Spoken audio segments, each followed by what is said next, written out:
கனிமவளத்துறை அமைச்சர் ரகுபதி புதுக்கோட்டை மாவட்டம் முழுவதும் ஒவ்வொரு இடத்திற்கு சென்று பொதுமக்களை சந்தித்தார். புதுக்கோட்டை கீழே 2ஆம் வீதியில் உள்ள தனது இல்லத்தில் செய்தியாளர்களை சந்தித்த அமைச்சர் ரகுபதி மக்களை அவரது இல்லங்களில் நேரடியாக சந்தித்து தமிழக அரசின் திட்டங்களை எடுத்து கூறி அவர்களை தானாகவே திமுகவில் உறுப்பினராக ஆக்கும் பணியை நாங்கள் துவக்கி இருப்பதாகவும், ஜெயலலிதா போன்று கண்ணுக்கு எட்டியவரை எதிரிகள் கிடையாது என கூறுபவர்கள் நாங்கள் இல்லை எனவும், எங்களுக்கும் எதிரிகள் இருக்கிறார்கள் எனவும், ஆனால் எதிரிகள் தகுதியானவர்களாக இல்லை எனவும் தெரிவித்தார். கீழடி போன்ற இடங்களில் கிடைத்த தொன்மையான வரலாற்று சுவட்டு விவரங்களை பொதுமக்களிடம் எடுத்துக்கொண்டு தமிழர்களின் தொன்மைகள் பற்றி கூற இருப்பதாகவும், உலகிலேயே தமிழர்களின் தொன்மைதான் முதன்மையான மொழி என்பதை எடுத்து கூறுவோம் எனவும், மக்களை சந்திக்கும் போது அவர்கள் எந்த கட்சியை சேர்ந்தவராக இருந்தாலும் இந்த விவரங்களை எடுத்து கூறுவோம் எனவும், எங்களோடு உடன்படுவர்களை தங்களோடு இணைத்துக் கொள்வோம் எனவும் தெரிவித்தார்.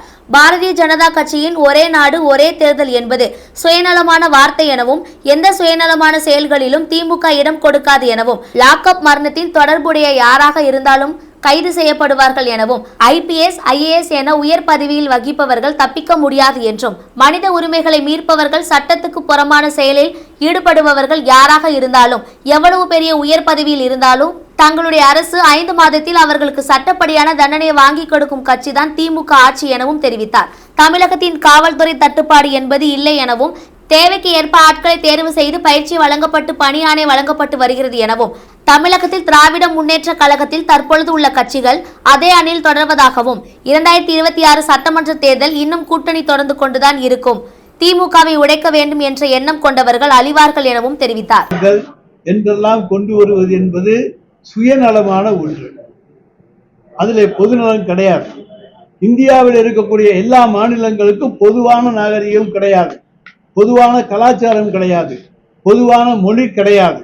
எனவே ஒவ்வொன்றிலும் நாம் வேறுபட்டு இருக்கின்றோம். வேற்றுமையில் ஒற்றுமை, அதுதான் இந்தியா. அதுதான் இந்தியாவினுடைய மிகப்பெரிய வலிமை, பெருமை.